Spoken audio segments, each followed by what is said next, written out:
ndabaramukije nagomba sabe abari inyuma ko imbere hacuzuye zagenze muko nibanza cy'inyuma cyangwa basaba abantu bicaye inyuma begende abaje kare tubabone sivyo gira amahoro rero mwaramutse neza kumenya ni mukeye abavuye mu yandi mastate kirize turabe mu zindi ntara kirize tumaze twagira abo bavuye kure bakomera amashishane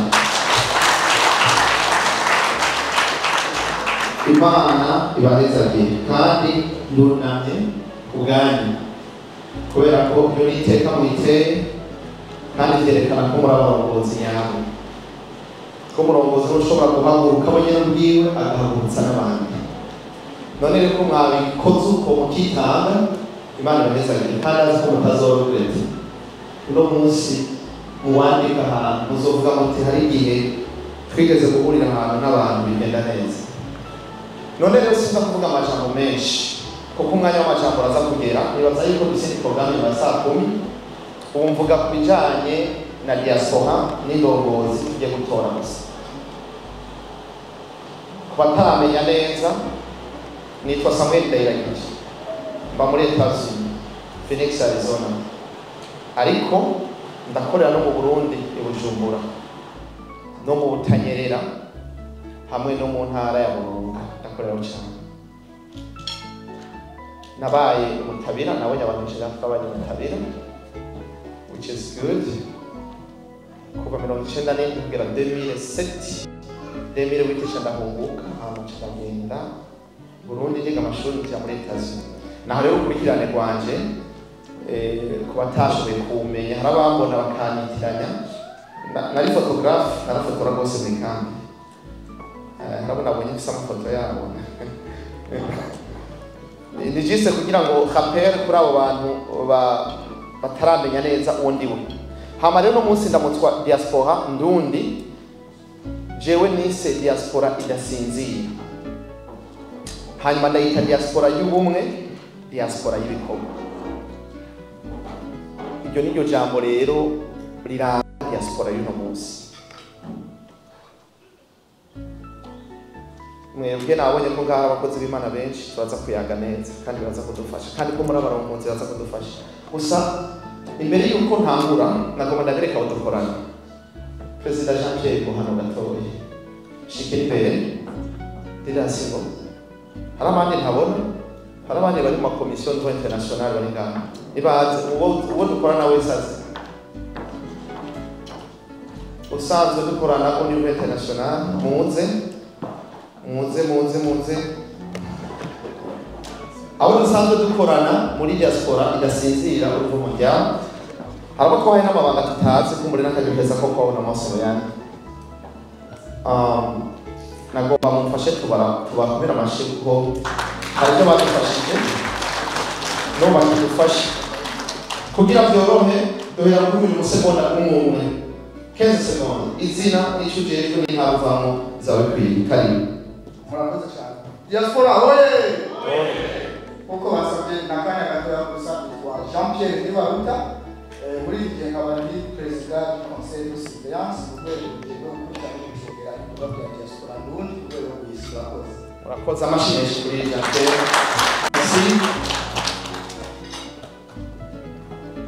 amahoro y'Imana bari namwese muri kano kanya yitwa Diaspora Association urwego rwa diaspora yose bakaba muha Samuel Ndayiragije perezida bavuze mu gisata kijyanye n'uburezi kandi nizera neza yuko badusaba dukwiye ko turigisha ikirundi hano twarakibandanije warakoze waguyeho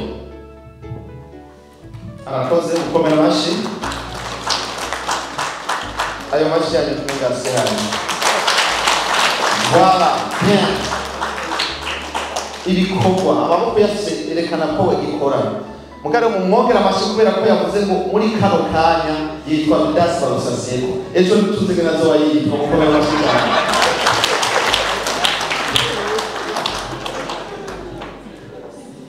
ndabahaye mwiyo mwese hanyuma amazina yitwa Donatien Kabuye nkaba ndi mu rwego nshingwabikorwa bijejwe ibintu bijyanye na sosiyale mu rwego rw'isi. Murakoze. Mahoro kandi ku mazina yitwa Rodriguez Mujua, nk'abandi rwego rwa diaspora mondiale cyangwa rw'isi ariko mu gisata cy'uburimyi.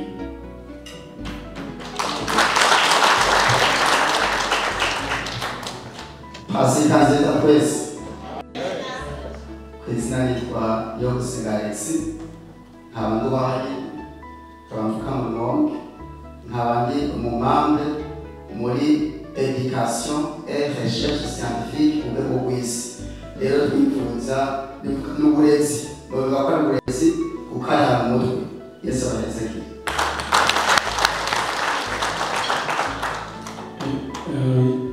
Isashi nanjye nitwa Bertrand Abiyakare, kuko n'abasanga gatogo kuvuga cyangwa muri Victoria, nkaba ari jenoside ku rutugu muri Victoria, nkaba ari kumwe n'abaci bari ngaha twaje tuzananye kugira ngo baze twakanye twishimize neza bwabo muri diaspora mondiale. Sanzwe ndi muri komisiyo iraba n'amagara y'abantu mu rwego nakoze cyane mu bashize mu mwakoze cyane. Yesu ashimwe. Jimmy Twanemenyera ndoga uranzi abandi diaspora sanzwe n'umwanditsi wa urongo diaspora muri South Australia. Murakoze. Reka badufotore. Ni irya mbere ndababonye sibyo? Muranyemeye twifotoze? Muga ntutugire jalousie. Okera agaciro. Dufotoresha gatoya. Dufotore mwese. Fata ifoto. Ni sawa ntacyo sibyo? Kugira ngo tuzorabe ko Didasi ejo atazoba ari barisiza.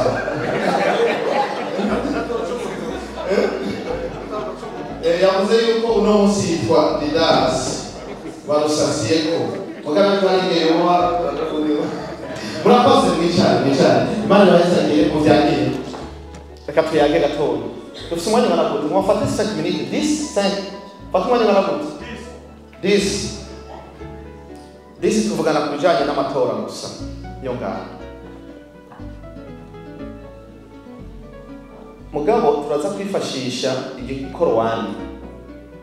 Nabonye musheni. Ofisa igikorowani hafi. Ntabise hafi. Ntacyo turakoresha Bibiliya ntacyo. Biraza kudufasha. Ubwa mbere ndanezerewe ko ndababonye mwese kandi mwaje kandi mukomeye. Dukomere amashyi kuko ubwa kabiri nagomba umukozi w'Imana adusomere ahantu Bibiliya itubwira ko dutegerezwa kuza turatandukanya ibintu kugira mumenye ikiringo turimo n'icyo twavuyemo naho tugeze. Nta mukozi w'Imana ari ngaha baruzuye Bibiliya murazifise ntagira udusomera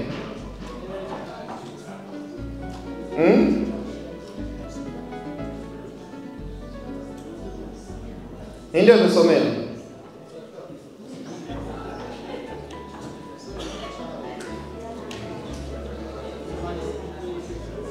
Nafuse Bibiliya hafi dusomere utubwire naho muhe mikro turanyarutsa mugize intebe zidabona abantu bazicaye ko cyane umva ntari comfortable kubera izi ntebe z'imbere ziragaragara. Mwazirike bande ugorora iyo mikro.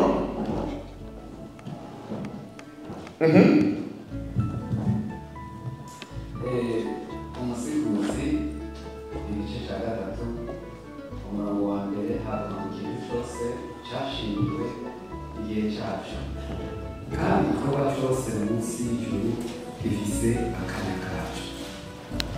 Murakoze cyane mukomera amashyi. Ongera musome dusomere mu ngoma ya mbere rero afite isezerano rya kera ingoma ya mbere 12:32 ingoma ya mbere 13 none 12 umurongo wa 32 gusa wonyine.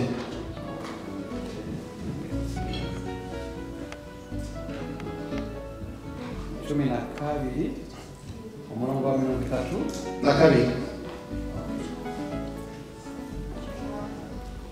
ni wowe uratorera ndabona murasa Bibiliya kugira tunyarutse oya wowe ndekana guhura umurongo wowe urandabira ngaho ingoma ya mbere 12:32 naho ndabira Abanyefeso 5:15 kugera 16. ingoma ya mbere 12:32 avuga ngo abo muba bisakari bazi ubwenge bwo kumenya ibihe bakamenya n'ivyo Abisirayeli bakwiye gukora bari abakuru 200 bazananye n'abandi b'iwabo bagabo.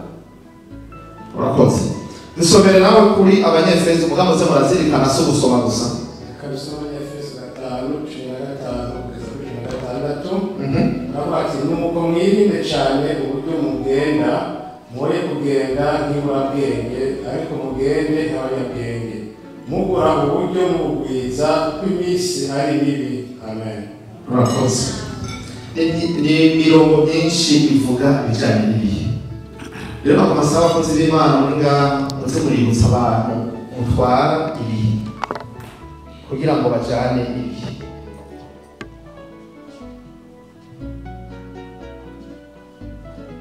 Bibiliya ivuga neza haravuga ngo nkiri umwana niyumvira nk'umwana nkagenda nk'umwana maze gukura ndahindura ingendo ntangura kuvuga hanyuma mbaho nk'umuntu nyine akuze ndamenya ijambo. Ibyo byose ni Bibiliya kandi ibyanditse bizoshika. Rero naje kubwira abarundi bose ko tuteza kumenya ibihe turimo. Abantu mwese muri mwavuye mu Burundi nicyo gihugu dukomokamo isoko mugabo ninda cyiyumvira nkuko yumvira kiri mu Burundi ari ngaho ninde yumvira nkuko yumvira kera ntawe hakihara tubwire bose barahindutse.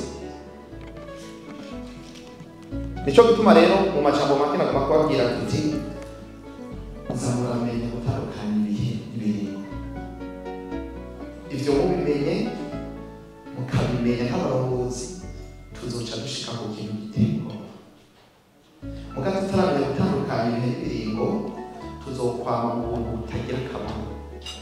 Abandi baradusize bageze hariya kuko bamenye ibihe. Hanyuma ikindi kintu nagomba kubabwira gatoyi no kungira kudabira muri Bibiliya kuko kwera umwanya ari muto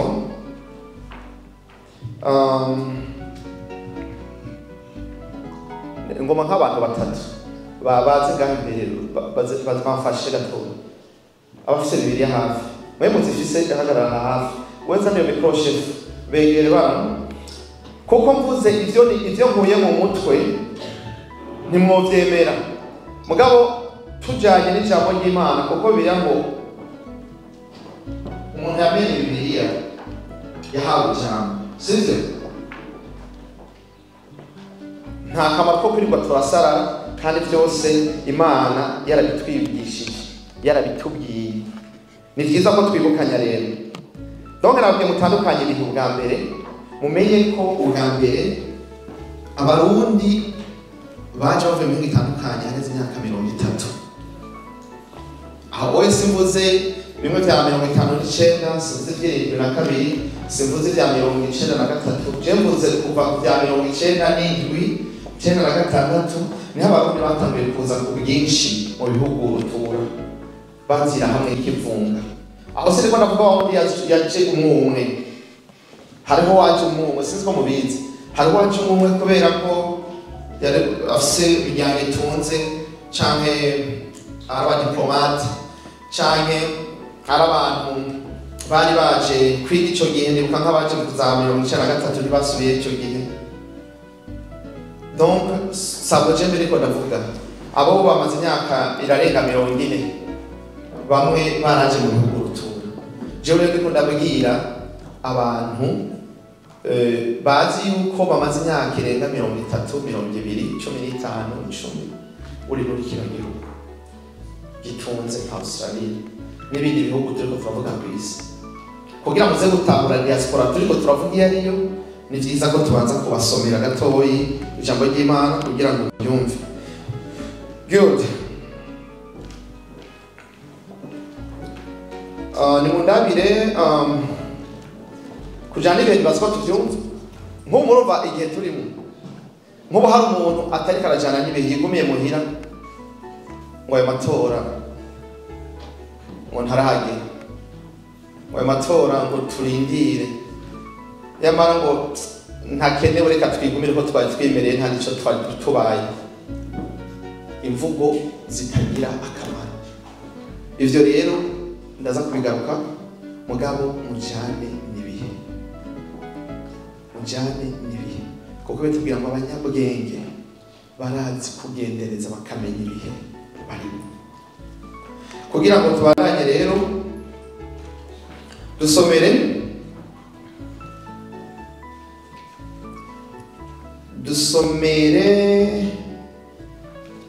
imigani 1:7. Ubundi dusomere imigani 13:20. Uhoraho niko tanguriro ry'ukumenya, ariko ibipfu bikengera ubwenge n'inyigisho. Amen. Ibipfu bigira nde? Ubwenge ni iki? Dusomere nawe imigani 13:20. Ubundi abaturabira Matayo 7. Gendana n'abanyabwenge nawe uzogira ubwenge, ariko ucudika n'ibipfu azokomereka. Muriko muravyumva? Gendana n'abanyabwenge muzoba abanyabwenge, ariko nimwacudika n'ibijuju muzoba ibijuju mukomereke. Matayo 7:26 kugera kuri 7. Hamwe n'imigani 14:7. Shaduheza Matayo 26 Matayo 7. Matayo 7:26 kugera kuri 27. Ariko umva ayo majambo yanje wese ntayakore asa n'umuntu w'imburabwenge yubatse inzu yiwe ku musenyi, isenyerana isegenyari iragwa, inkukura iratwaza, igihuhuta kirahuhuta, bisurira kuri ya nzu irasenyuka, kandi isenyerana ryayo riba rikomeye. Urakoze cyane. Ubundi dusomere mu migani 14 kugera kuri 7.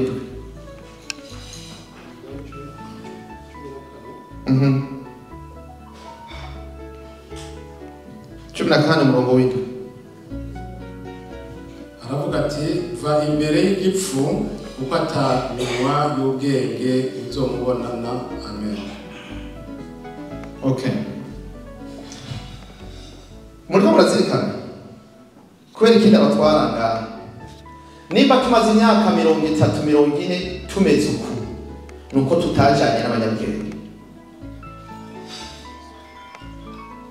Siko muvyo nshaka kubatahuza ngaha muri iri jambo biri tugira ngo tugendane n'abanyabwenge, tuzoba abanyabwenge. Mugabo nitwagendana n'ibipfu tuzokomereka. None twakomeretse. Hano ubona ko twakomeretse.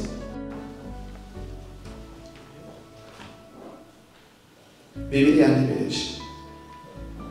Kandi Bibiliya avuga abantu b'abanyabwenge n'ibijuju. Hari abantu bavuga ngo uratuka ngo nta muntu w'ikijuju abaho. Kandi Bibiliya ivyemeza ko ibijuju bibaho. Nico gituma urumva ngomba ko ivyo bintu bizirikana. Reka dusome aha hanyuma.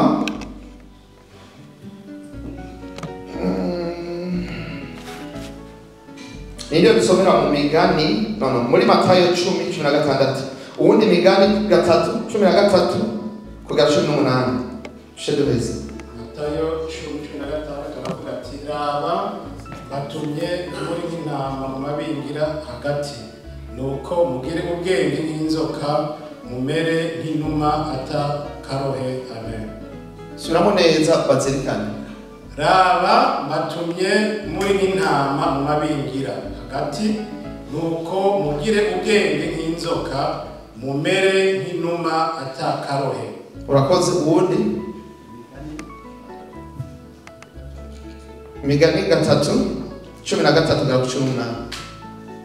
Reka dusome mu izina rya Yesu. Abantu hahirwa umuntu yirongera ubwenge n'umuntu aronse gutahura, kuko inyungu zabwo ziruta iz'ifeza, kandi ibyo bwunguka biruta inzahabu zitarimo inkamba. Burusha igiciro utubuyenge twitwa marijani, kandi mu bihimbara byose nta kintu gihwanye nabwo. Ukuramba kuri mu kuboko kwabwo kw'iburyo, mu kubafu kwabwo harimo ubutunzi n'icyubahiro. Amayira yabwo n'amayira y'igikundiro, kandi inzira zabwo zose ni iz'amahoro. 18. Bubera igiti cy'ubugingo ababucakira, hahirwa umuntu wese abwumirako. Amina. Urakoze. Imirongo itubwira aho tuvoma ubumenyi n'ubwenge imyinshi, kandi imirongo itubwira kwitandukanya n'ibijuju imyinshi. Bibiliya rero ni benshi. Biratubwira inkumi 5 z'ibijuju n'inkumi 5 z'icambwenge. Ivyo murabizi. Bisigura ngo ibijuju vyamyeho. Muko wagize ingorane ni wifatanije n'ibijuju 5 by'abakobwa, uwagize amahirwe ni wifatanije n'inkumi 5 z'icambwenge, kuko umukwe yaraje yinjirana nazo. Zimwe 5 z'ibijuju mukwaje zihera inyuma y'urugo. Bibiliya rero iratubwira ko abantu badafise ubwenge bwinshi banyeho. Mugabiri kitubwira ngo gerageza kurondera ubwenge, utawufise usaba Imana Yehova. Nasiko birivuga. Hama kandi bikatubwira ati kugira ubwenge nta gaciro na kamwe twobigereranya, kandi bikatubwira ko ari n'ingabire itangwa kuburondeye. Bisigura ngo amafaranga ni kimwe mu bikenewe, mugabo kugira ubumenyi ni ikintu gihambaye cyane. Akanyuma twirukane ikinyoma. Soma muri Gutegeka kwa 2. Umwana usomere wewe tuturabire Gutegeka kwa 2:13 rimwe kugera kuri 5. Nawe ucuturabira muri Matayo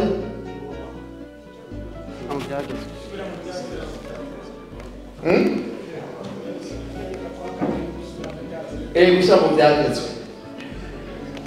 Gutegeka kwa 3 nako kurabana. Okay, sawa.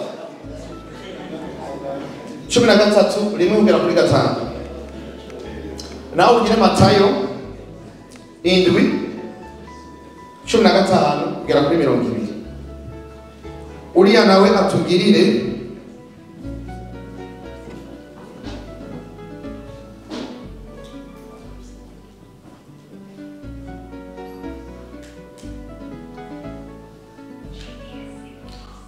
Abaromani 16 17 kugera kuri 18 nakampereza ko yabita 10 za wamejeje canicara umwami ntacumura oya sido mwami aho oya aho wahemaze gucumura aho sido mwami uze kwihana hanyuma wagize Abaromani 16 17 kugera kuri 18 unafise Bibiliya nina dusomera undi murongo nta wundi okay ntaco wowe jeje catugira dusomere gusubira byagezwe 13 umurongo wa mbere kugera kwa kangahe umurongo wa mbere kugera kuri 5 aravuga ati muri mwebwe ihaduka umuvugishwa cyangwa umurozi akabaha ikimenyamenya cyangwa akababarira igitangaza kabiri icyo kimenyamenya cyangwa icyo gitangaza kigashika icyo yababariye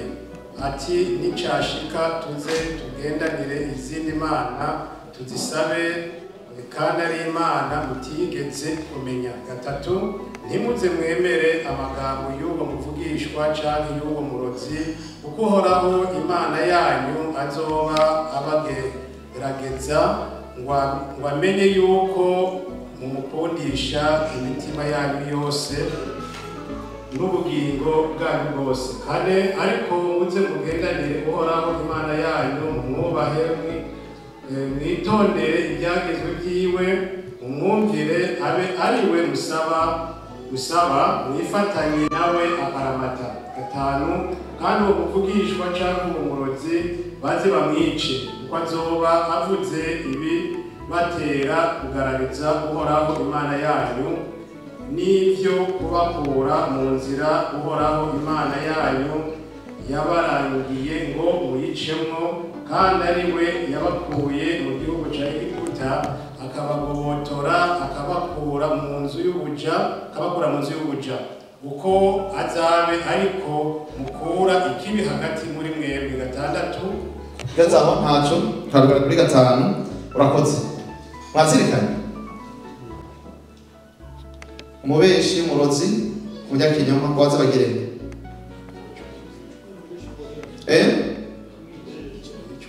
none si jambo ry'Imana ati muze mubakure muri mwebwe abo bantu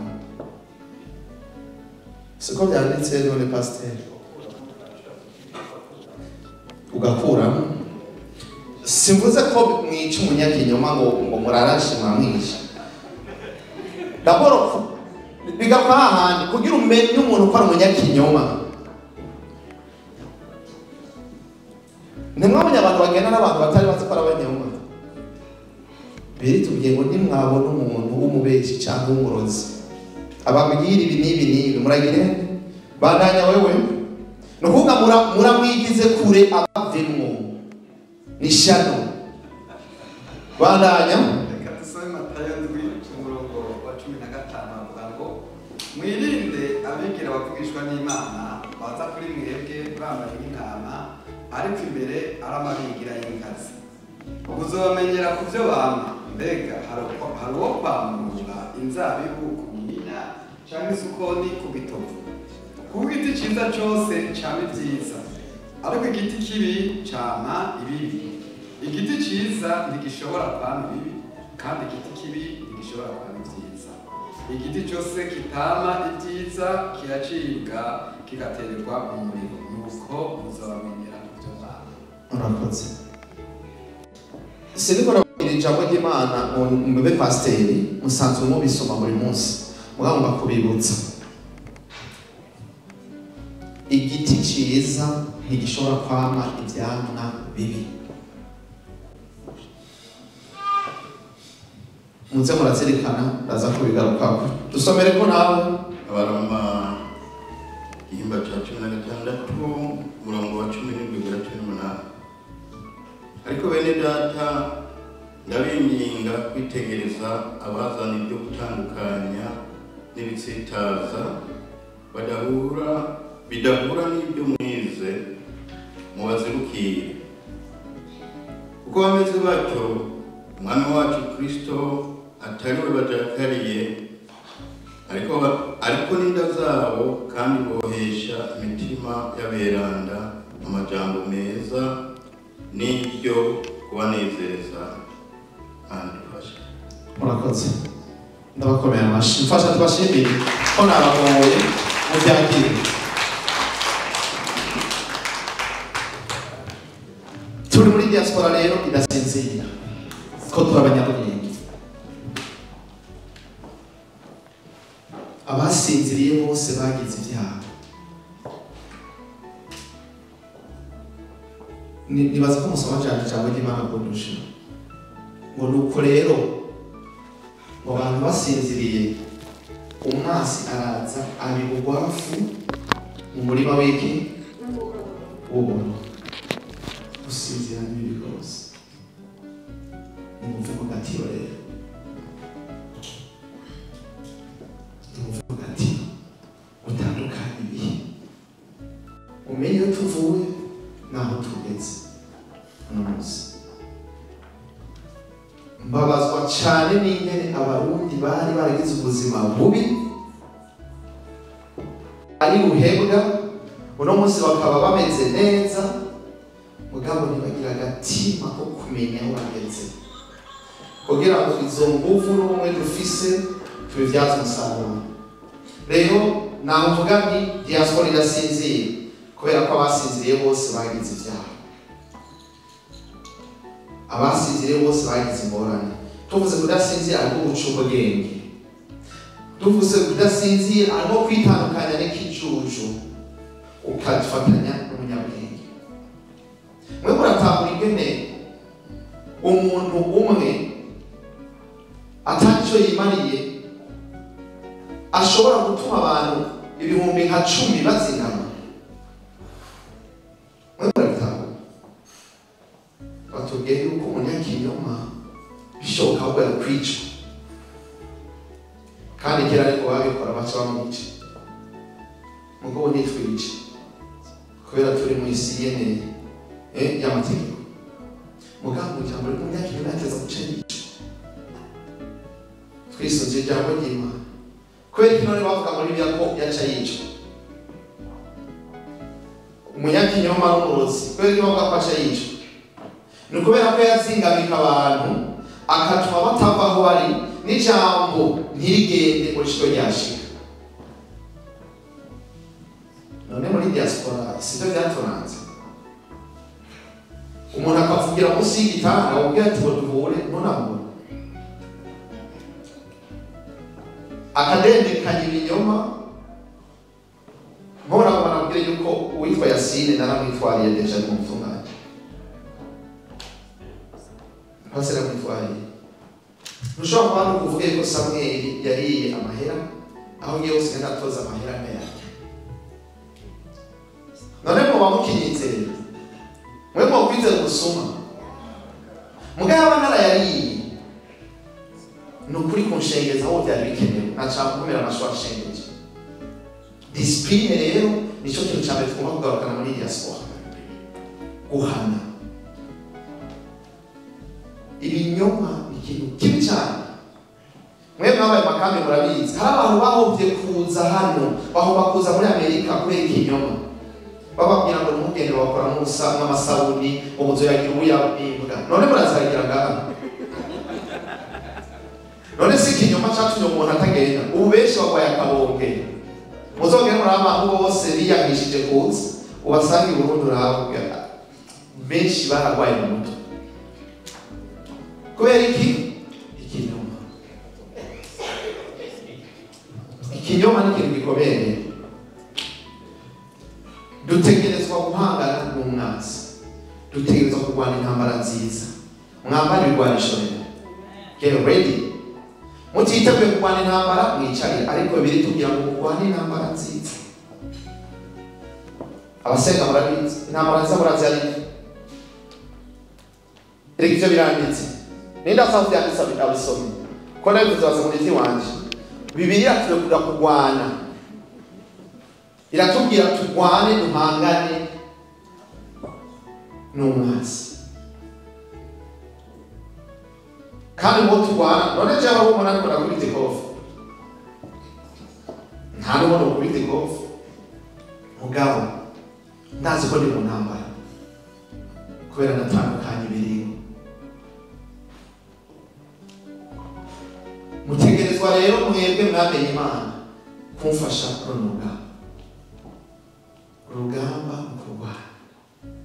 Abarundi turi benshi ku isi, Imana izobaza ati igihe nabakuye mu bugaragwa mugashika hariya mukamererwa neza, mbwira ikintu mwakoreye bene wanyu mwabanye mu makambi no mu bandi buzima, kugira ngo namwe kujya ngaha mwashitse mukarya ku buntu, mukabaza mutubatse, mukavugwa, mwe mufise namwe n'abantu 1000 mwabikoreye. Ivyo nivyo ukunda twaje kugira urunani ngo tumenye ingufu z'ubumwe icyacu. Umwanya urajanye ariko mpeze kubabwira ubwa mbere yuko diaspora idasinzira kubera turabanyabwenge. Nta muntu azoducamo. Igihe cyose nzoba ntwara diaspora, nta muntu n'umwe azoterana intambwe kandi abitanga. Kuko ibyadutanga imyaka yose tumaze ikinyoma. Mwosigure kuva mu imyaka 15 iheze muri Sali mutaragira ikintu kibahuza n'abarundi mwese. Muryana wowe wambwira yuko ivyo bintu atamuntu yabize mu ruhara. No kumenya gusa ko uwo muntu yari umunyabwenge canke yari ikijuju, bibiri tubari. Hama natwe tukaca tumenya tuti twifatanije n'umunyabwenge canke twifatanya n'umuntu w'ikijuju. Bibiliya ntibesha nta kindi, kuko abantu bose bageze mu bihe nk'ibi baca ubwenge. Jewe nibaza yuko twavuze idasinzira kubera ko tugomba ko umuntu wese aca ubwenge. N'uwifatanije n'ikijuju amenye ko yari kumwe n'ikijuju, yifatanye umunyabwenge. Ayo majambo ya Bibiliya gusa, kuko bitubwira ngo nta jambo ry'ubwenge riva mu kijuju. Naho rero urashobora kuba mu abantu udafise uri kuraja, udafise yuja wigumira ngaho mu kidengeri c'amazi, ukazosanga imyaka irabahiranye, mwicaye hahandi turarya amachicken tumerewe neza vyose, imyaka 30 ufye yindi 40 ufye, ukacuva ku isi atacu usigiye muryango, inshuti, bene wanyu nakosaka abantu bawe. Welcome. I'm ready to fight. Kandi nabitanga. Bibiliya twemera ko tugira ishavu. Kugira ishavu biremewe. Biratubwira ngo tujane n'ibihe, tunezeranwe n'abanezerewe, turirane n'abarira, dushimane tutishime. Abumva rero aya marira yanje akaba nayo wawe, is the time to stand up. Hama tukabwira umuntu w'Imburakimazi yatutsindamitse mu Nyakinyoma, tumubwira ati mu bihe bya kare wari kwicwa, mugabo utari kwikoza kwica ubu turagushira abana bose bakubone kandi tukwitwarire kuko birahari. Narabitango kwitwa legacy muco kwa musongozi w'Imana, nta yindi nzira twokoresha ko nitwica umuntu, mugatuzi ko umuntu ari karadomeka turamwitwarira. Ica kabiri turamushira abana kugira ngo ikinyoma ciwe kigaragare. Aho rero ngomba ko mutabura diaspora idasinzira, nta gusinzira. Kabiri yunze ubumwe, kubera iki biri tubwira ibwirizwa bahaye biruta yose niki urukundo. Mwe mugenda gusenga muragowe.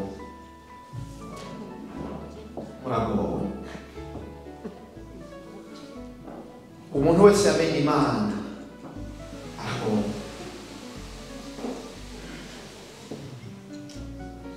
Bamwe badusomeye ngaho batubwiye ngo mwirinde abigisha biki ibinyoma, ngo igiti ciza nticama bibi. Noneho uwo umukozi w'Imana muri icitegererezo ukarangwa n'amacakubiri n'ubundi wegito rwose, kandi bitubwira ngo nuko umwanya udakwiye. Bibiliya ifite icyo ivuga ku bantu bose b'abakozi bayo, icitegererezo, aho umuntu wese akubonye abona ngo umuntu w'ubuntu n'ijambo ry'Imana. je nakubwira ababyeyi yuko ni devoir nihaye yo guhaguruka igihugu kigira 13 maze kuja ku mahera yanje ku mvu zanje mu mwanya wawe muganga baye numvise ko mwe muza kongerera ikigongo mukanshigikira perezida yambwiye ngo urugamba turarugufasha uzoje mu kindi gihugu nimwabikora ndaza gushima beto nimwabikora ndakekuru cise kwambira yuko n'urugamba si ibintu ngo turirimba ngo haleluya ikaye is a fight kandi uwo turwana si umuntu tubona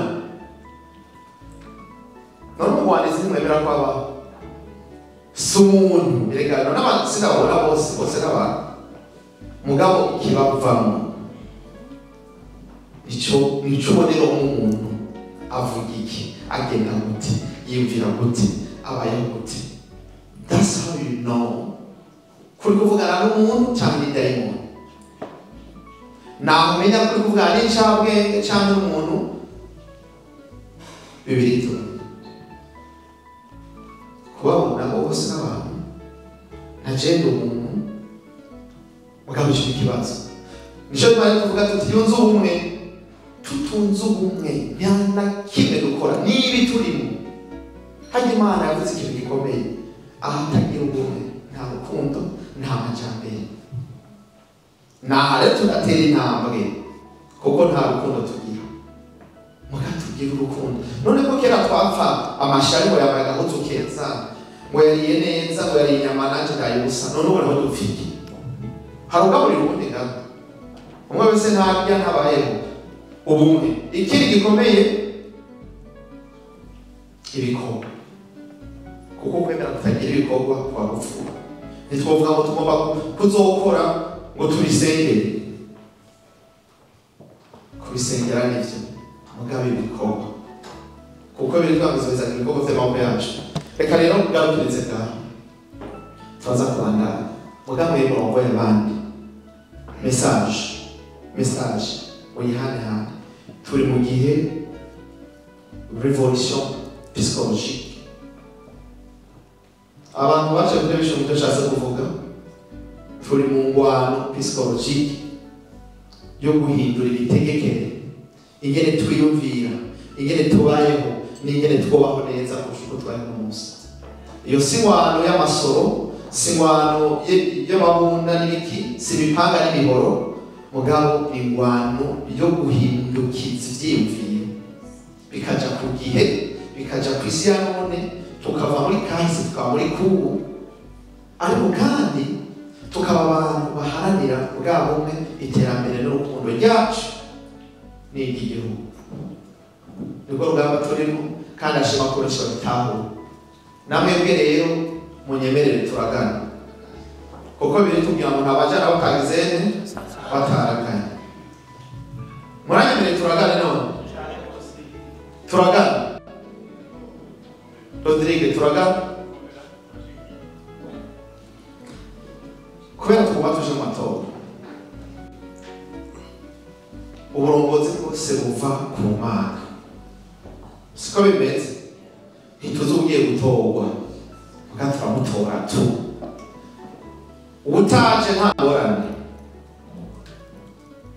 nawe arabwire yuko nari ububasha bwo kugena ubuserukira diaspora muri Australia yose mugabo ko kugena itigera bitanga umusaruro nico bituma ngomba ko umuntu yitorerwa n'abantu kuko si ngomba ko ngena umuntu adafite abantu 10-20 nyuma yiwe mbagomba yuko hatoka umuntu basi uwo tubanga mwebwe mugana ku 50 ijana mumushigikiye bakaba twamaze kugira intsinzi.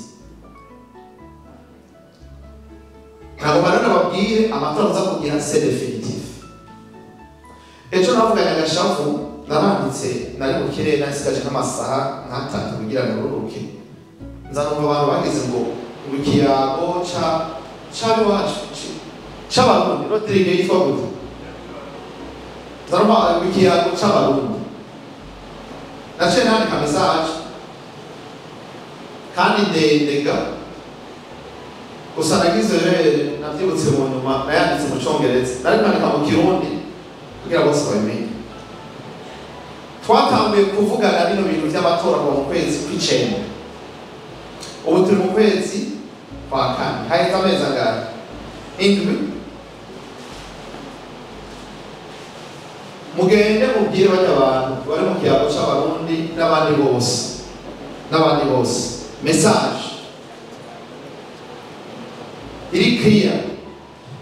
Nk'ubu umurongozi wese yitwa ko atwara intara ari yo muri Afurika y'Epfo atari ngaha, canke kominote canke intara itarungitse umuntu ayiserukira, uyo si umurongozi. Reka ndabisubire mu mbwira mbere, umurongozi ataje ngaha hariho urubanza ruhuza abarundi bose muri Australia, kandi abatumiwe akaba ari indongozi, ugasanga gutwara kominote yo mu ntara kanaka, hanyuma ntiwamubwiriza n'abantu batanu baguserukiye ngo umuryango barihire itike baze, uwo si umurongozi, ni umuzibiza w'abantu. Nsaba bamusubirize ko ntahatwara abantu, nta n'ahabavana, nta n'aho yobashikana, kuko nta muntu irongora iyindi. Ingorane mugira mutinya kubwira abantu ukuri, mu gukuri kuzobagira abidegenza. Kandi Bibiliya itubwira ngo umuntu mwiza n'uguhana mu bantu, kuko agutuma kwisubirako hakugira umugenzi w'indyarya. None harimo ubwenge kumva ko abarundi bahura ngo baganire, ukatubwira contre campagne mbarira vyo mugira mwiki. Mbwira inyungu umuntu yunguka iyo ariko aragerageza ko ubumwe buboneka, yunguka iki? Twamenye twebwe twitegure, twongere iminsi, twongere amezi, twongere ibiki. Nuko abantu ntababona, niba banakubwira bavugira munsi y'igitanda. None bigorera kugira ngo uze ubivugire ku ruhame rw'abantu, kugira ngo icyumviro cyawe ukidefane tucyumve. Nabona babwirira ijambo, vyarabananiye kwitunganya ubwanyu, haheze imyaka mugerageza vyaranse. None ejo ku mugoroba muca amatora aba, no muca muvuga ngo tuje hamwe tugire urunani, kugira ngo tuvugane ingene twokwitunganya. Kujya mu ruhendo igihe ndabaje, kuko ikimenyamenya nuko mujya mu kwi bose ntibari ngaha. Abari mu cyago c'abarundi bari ngaha, cyago c'abarundi niba abantu bari mu cyago c'abarundi, kiriza turaba bari kirize kandi bisanzwe, ega no gutema Prezano ya Rodrigue. Oya kiriza ntacu, nibisanzwe. Ubiriza n'ababariri. Shetani nuko nyene ikora. Shetani nuko nyene ikora. Nukuvuga iki? Ubumwe butariho buteranywa n'iki? Bega n'abanye umuntu akoranya abantu kugira bagire urunani, mugabo afise inyungu by'abantu. Bajya abantu bose rero dufise urubuga rw'abantu 40, abandi 20 bagiye ku ruhande bagiye kuvugana ivyabo. None bajya abandi 20 s'abarundi Rodrigue, s'abarundi, s'abarongozi, kweki mu bakuramo mu majambo make n'amarababwira iki?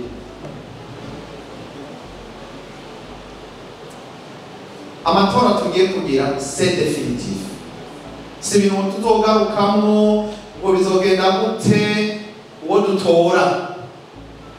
Nije nabemereye ngaha, ndazi ko Australia byagoranye bose n'abatwaye diaspora bose barananiwe kwitunganya, mugaje naje ngaha kandi ababwiye ko turi mu ntambara. Je ndazi ikiringo ndimo, sinaje gutwenga ngaha, sinaje muri vacation, sivyo byanzanye, sinaje kuruhuka. Oya, naje kugira twubake. Abagomba gusambura barahari, mugabo ntibazotuza kubaka. Kandi babandanije ico tuzokora no kubanza kubasambura hama twubake. Ndabivugira ku mugaragaro ntahavyo kurya umunwa, kubera ko igihambaye nuko tumenya umuntu uwo ari we n'uburongoye abantu uwo ari we. Umurongozi ataje ngaha reka kwanza turabe intara zaje. Intara zaje ni zingahe? Kireze turabe. Victoria, mwese zana mikoro abaserukiye intara turabe intara zaserukiwe. Intara itaserukiwe iyo nta barongozi igira. Uko umurongozi ni ugutandukanya ibiringo akajana n'ibihe. Vuga muhebe kuvuga cyane. Turi kuri Victoria, turi kumwe n'abana bitatu dushinzwe ubwoko hejuru. Victoria, oh good. Nuria, very good. Amashimwe kuri Victoria. Yose ni Victoria yose.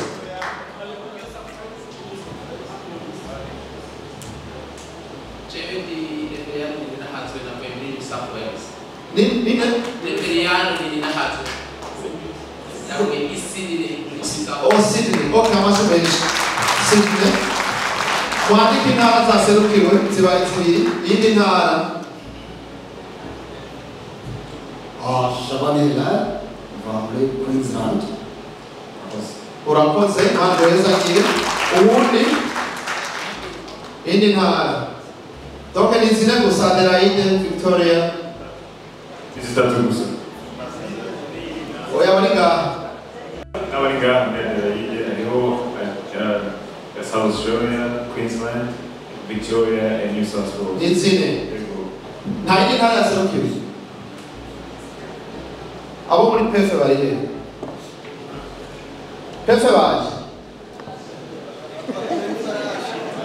Baraza gushika?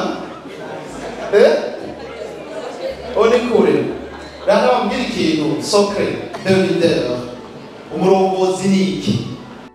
Umurongozi si umuntu avuga, umurongozi ni umuntu akora. Umurongozi si umuntu yicara ku ntebe y'icyubahiro, umurongozi ni umuntu acakara akaja imbere y'abandi agakora. Kuko biritubwira ngo ugomba kuba mukuru na mbere nk'umwana muto. Abe umuntu muto muri bose acakare akore.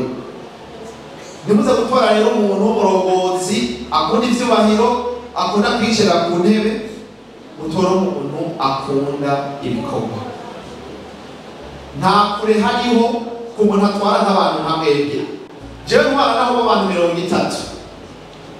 Ngira amahirwe ubu ndashobora kuba ndiko ndabishoboye kuri the class ku buryo bwanje. Kandi nzobikora kugira ngo ushobore kunga abarundi. Muga hazogera igihe jewe uriri ntega ariko mu ndiye amahera siko bizaba bimeze none. Nasize abagiye kuneza yanyu n'inyungu yanyu. None umurongozi wa asanzwe yitunganya agera amezi umwaka ibiri akananirwa kuri itike basi abantu 70 babwiyatinzana ijana cyane 2000 kaca biboneka. Nta tike yari mwe umuntu ariko baseruka. Nta barongozi bafise. Kandi mubabari abo bantu nta barongozi bagira. Abo bantu n'abazimiza b'abandi. Deja si kibazo byo kugira cyo kutabwira abantu kuri. Muze murahagaciro ibintu mutandukanya n'ibintu. Kugira ngo sinwa mwanya diaspora itunganijwe ku gukurikira. Ibishatse kubivuga mu nyuma maze gutora. Kira sasa tubivuga mu nyuma. Reka cyo kuba cy'amatora. Turaza kubivuga muhejeje gutora. Uza gutorwa turamuyoboka kandi tuzomushimikira kandi areme. Turi mu ntambara nziza.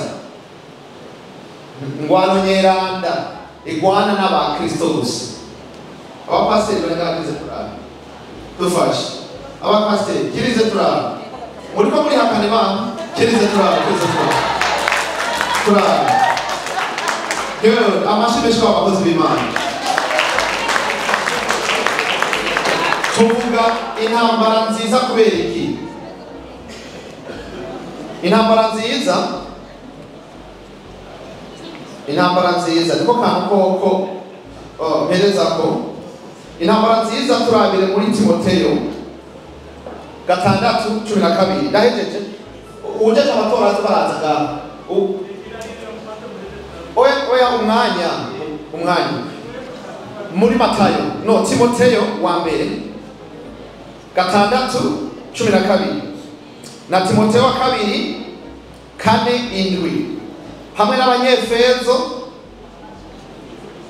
mwigaburanye ingo mwimana no kurasoma nakamereza ko intambara turimo muyumve duce twirangiriza sivyo tugwana intambara nyeranda intambara yo gukura abantu ubujiji ubitagira akamaro kugira baje mu bintu bibafitiye akamaro intambara yo kurwanya ikinyoma kugira umubeshi tumukure muri twebwe twese tuba abanyakuri muri Australia ngahaye mwabonye umusuma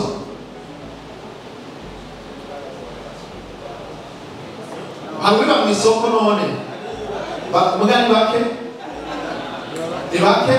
ntibangana n'abarundi warabonye abantu babesha ni gake barabesha mugani gake kubera ko twe tudahinduka warabonye wengene bijukira gukorera hamwe n'iterambere aho usanga atamuntu akenye muri bo bose batugira rimwe twebwe kubera ibidoshoboka ni ukuvuga rero niyo ntambara nziza turimo yo kurwanira ukuri guharanira iterambere urukundo n'ubumwe iby'ijambo ry'Imana bidusaba dusomere wewe ntige bwira abandi Timoteyo wa mbere 6:12 Timoteyo wa kabiri 4 ku murongo w'indwi hanyuma Abanyefeso 6:11-13 mwumve intambara turi mu ntambara ntimurye ngo musinzire ngo biratunganye ngo ni kubera mubaha amahoro n'umutekano turi mu ntambara turi mu rugamba birumvikana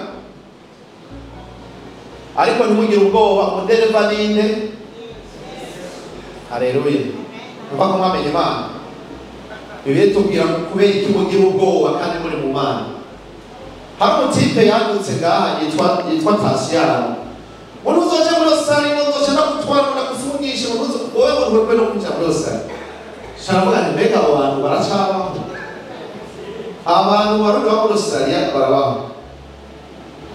uzomubwire Tasiyano sinzi namubweze wa Tasiyano ari ngaha mumuhe message iyi message muyimuhe mumubwire muti you are his friend please deliver this message to him mubwire uti hagarika aho nyene ugeze musubire amajambo yo gucanishamo amajambo yo kubeshya abantu no kubaremeka inkoni ishushe bihagarike kuko bimaze mu myaka irenga 15 umubwire uti bihagarikira aho nyene atagomba yuko jewe nawe tuzogerana ahantu bitandukwiye umubwire uti gezaho tandukanye ibiringo turi muri diaspora idasinzira ntugeranye na zimwe za kera tunachapa kazi tu maneno hana nafasi nukuvuga ibintu bivuze ko ni kubera iki hariho abantu ngaha muri Australia uwitwa Tasiyano nyene n'uwo yitwa Yasine iyo ndababona nari kubabwira live nayo babwira ko ntacyo dupfa ntibanzi nta munsi barambona ntibarakubita ijisho n'umunsi warimwe nta hamwe tuzinanye mugasanga umuntu ariko arakuvuga ibintu arandika aratwitinga arakompoza amamesaje aragira amavideo akarungika kugira ngo gusa awanye ishaka rihoraho mubwira atereka kurwana n'Imana uzogira ingorane turi mu ntambara nyerana kuko urumva umuntu yaje kwagwana n'umuntu atazi atamututse atamuvuze none bari kwagwana nande mubabwire nasanze abantu benshi bavuze induru bavuze utuntu twabo bariko barakigira genda babwire burya bunyungu bwabo bw'inyungu zabo babuhagarike kuva uno munsi nkivuye muri Australia babihagarike kuko mu minsi ya vuba nzobasanga muhiri wabo hanyuma ndababwire ivyo bakoze bihanwa hanyuma ndabahanisha hageni no kuvuga apana ibintu bya blague niko nababwira turi muri diaspora gutanga discipline izo kugaruka identite za kugaruka tukubahana tugasonerana tukamenya ko kizira kukwiragiza ikinyoma no kwambika ibara umuntu utazi kandi byatagira hanwa ubabwire ko nzobasanga muhiri wabo ncebaga muri Australia bari mu butungane ubibabwira uko nyene kugira ngo dutange discipline ntazogere undi muntu n'umwe asubira kwaduka akwiragiza ikinyoma yifatira umuntu mu gahanga yigira umunyabwenge ivyo bintu ubibabwire ni message ntanze kandi iyo nabivuze ndabikora ku banzi baranzi ubwo utaramenya aca bikinisha uko no bavuga ko nazoza mpamvu ngo sinzoza none sinaje it's not a joke turi mu rugamba rero faza kuri mu rugamba murabuze muri mu rugamba abakristo ni muririmba ntuze no mu rugamba dusomere tuce turangiza Kabisome muri Timoteyo ngomba ko dutahura intambara turiko turagwanira iyo mvuga igice cya mbere cya Timoteyo 6:12 aravuga ati wame ugwana intambara nziza yo kwizera ucakire ubugingo budashira ubwo wahamagariwe ukabwaturira ukwatura kwiza mu maso y'ibyabona byinshi. Amen. ugwana intambara y'iki yo kwizera niba wewe muri wewe ukwizera kwawe kuvuga yuko ukuri ari ukuri bigenda gute muze kurwana intambara y'ikinyoma sisi ko byumvikana none ukuri kuzi ni gute ugwana intambara y'ikinyoma ugwana intambara y'ukuri rero yo kwizera kwawe nimba uramenye Imana vuga uti turanse uyu muntu w'umugizi wa nabi umunyakinyoma umubeshi umushirasoni ari muri twebwe bibaye ngombwa umushire hanze y'urugo kandi no guhana biremewe mugaje mu banabereke ko ivyatuzingamitse ndabizi nabibonye nabibayemo kandi ndi mu bantu bagiye kwitorera umuti nawewe na jewe n'abariya twubake abantu bose bakurikiye ubwije bave mu mwijima baje mu muco twubake ikintu giteye igomwe. Karibu Timoteyo wa kabiri igice cya kane Timoteyo wa kabiri igice cya kane umurongo w'indwi avuga ngo narwanye intambara nziza narangije urugendo nazigamye kwizera ibisigaye mbikiwe igitsibo cyo kugororoka icy'umwami wacu umucamanza agororotse azompa kuri wa munsi kandi si jewe jenyine nzogihabwa ariko n'abakunze guseruka kuri we bose bazogihabwa. urakoze mwavyumvise ako kantu mwumvise nabanye intambara nziza nsoma wabona bikira ni Abanyefeso igihimba cya 6 umurongo wa 11 wa 11:12 mwambare ibigwanishwa byose by'Imana kugira ngo mushobore guhagarara mudatsinzwe n'ubugunge bwa wa mugwanizi kuko tunigana atari inyama n'amaraso ariko tunigana n'abakuru n'abafise ububasha n'abaganzi y'isi y'umwiza n'impemu mbi z'ahantu ho mw'ijuru. Amen. urakoze mwicare gwana intambara nziza rero ndabasubiriyemo turi mu gihe cy'intambara si igihe cy'amahoro muri diaspora idasinzira yunze ubumwe y'ibikorwa turi mu gihe cy'intambara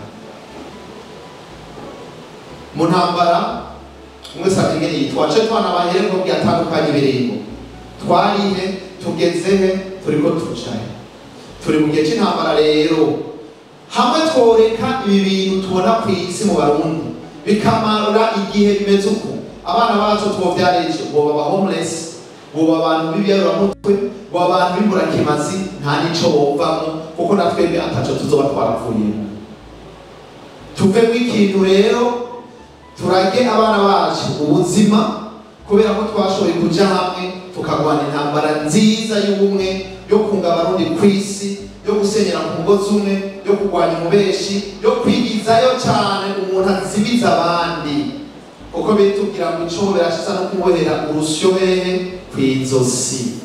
Umuntu wese azibiza abandi n'igihangana. Rwanda iyo ntambara rero, kubera ko umuntu azibiza abantu mumubona, nimwaduke muvuge muti we wigo hagarara aha sigura ivyo uriko urakora ku mugaragaro. Erega cende n'ivyo mvuga, mubona avuze abantu bose bataje nta zitaserukiwe nta barongozi zigira futi. Wovuga yuko mu bantu amajana museruka habura abantu batatu baseruka, uri umuntu w'umurongozi uzi akamaro k'umurongozi. Bibiliya itubwira ko tubavuga ukuri kandi bitegura kugupfira. Niyo ntambara tugomba turwana rero. Mugabo no guhana birimo, mubwire bajya abantu navuze kubesha kwararaza kuvuga ibitari byo. Jewe mu butungane kandi birebire kugira ngo ejo uzove watoye discipline udasubira kuvuga uti imbere yuko nza kuvuga ndabe ko ntaza guhana. Nibaza ko bizofasha benshi kandi bizotuma abantu baja ku murongo, mubabwire rero bagarukiriza aho bari bagejeje ntibasubire. Mwakoze rero mugomba ijambo abahagarikiye amatora kumburegira ngo turaza gusubira kandi savye ngo bacakoresha umwanya munini mugana bigize kubera mwe muri abarongozi gusa. Mwebwe abarongozi mutahuye mukumva intambara turimo tuca tuyigwana twese kandi bikagenda neza. Imana ibaheze cyane.